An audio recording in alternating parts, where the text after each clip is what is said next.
Updates at pinakahuling mga usapin sa mundo ng palakasan. Atin ang pakinggan dito sa Ang Pilipinas Ngayon.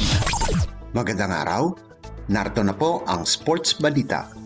Ang dalawang team captain na sina Japeth Aguilar at Mark Barroca ay nakapili na ng mga miyembro ng kanilang koponan para maglaro sa PBA All-Star. Hindi na kailangang lumayo pa si Aguilar at kanyang pinili kaagad ang kanyang kapwa Barangay Ginebra San Miguel player na si Christian Stan Hardinger bilang kanyang top pick para sa All-Star ngayong taon na gaganapin sa Bacolod itong darating na Marso. Ang veteranong 6'9" Gilas Pilipinas member na si Aguilar ang nanalo sa isang coin flip para piliin si Stan Hardinger habang ang unang pinili ni Barroca ay si 7-time Most Valuable Player Junmar Fajardo.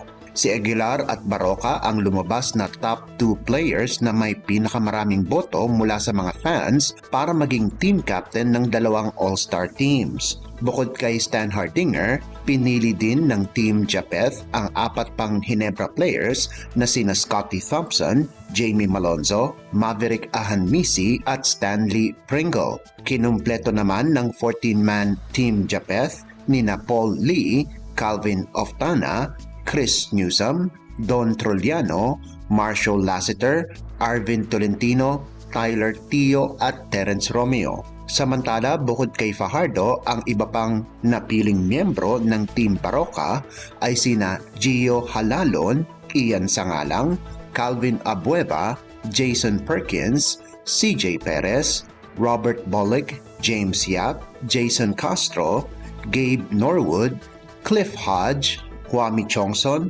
Nards Pinto at rookie na si Richie Rivero. Updates at pinakahuling mga usapin sa mundo ng palakasan. Atin ang pakinggan dito sa Ang Pilipinas Ngayon.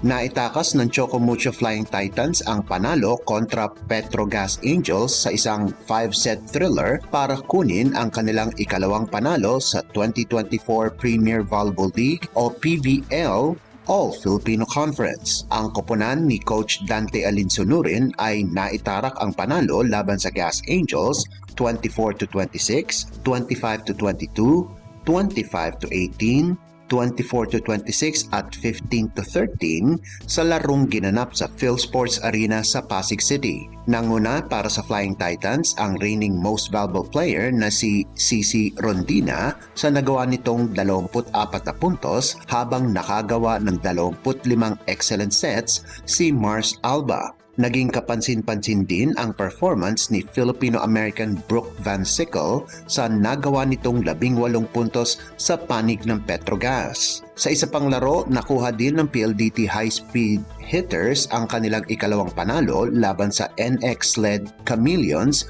25-17, 25-23 at 25-22. Ang team captain ng PLDT na si Kath Arado ang umuwi ng Player of the Game Award sa nagawa nitong 29 na excellent digs at 12 excellent receptions, habang nanguna sa opensa si Savannah Davison sa nagawa nitong 13 puntos at naka-12 puntos naman si Ivy Lacsina para sa panig ng Chameleons. Kasama ng high-speed hitters ang Cherry Tigo crossover sa ibabaw ng team standings na kapwa mayroong 2 panalo at wala pang talo sa liga. Susunod na mga kalaban ng PLDT ay ang Petrogas Angels itong darating na Sabado.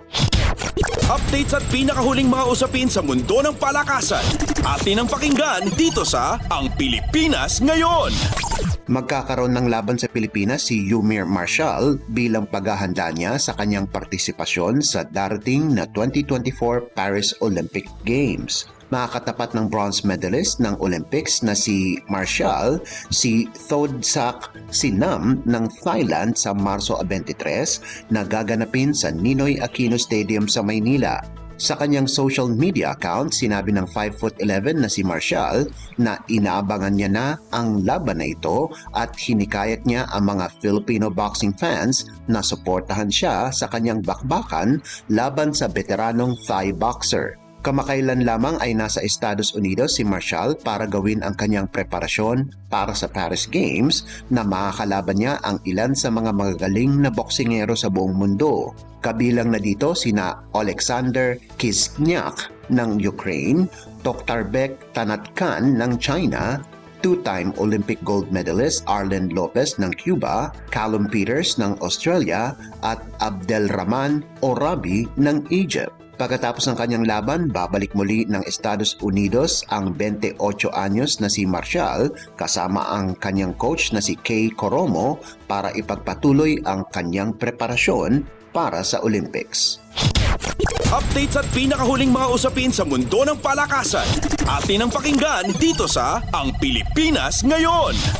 At yan ang pinakahuling balita sa larangan ng palakasan. Para sa Radyo Pilipinas World Service, ito po si Leo Magpayo. Magandang araw. Updates at pinakahuling mga usapin sa mundo ng palakasan. Atin ang pakinggan dito sa Ang Pilipinas Ngayon.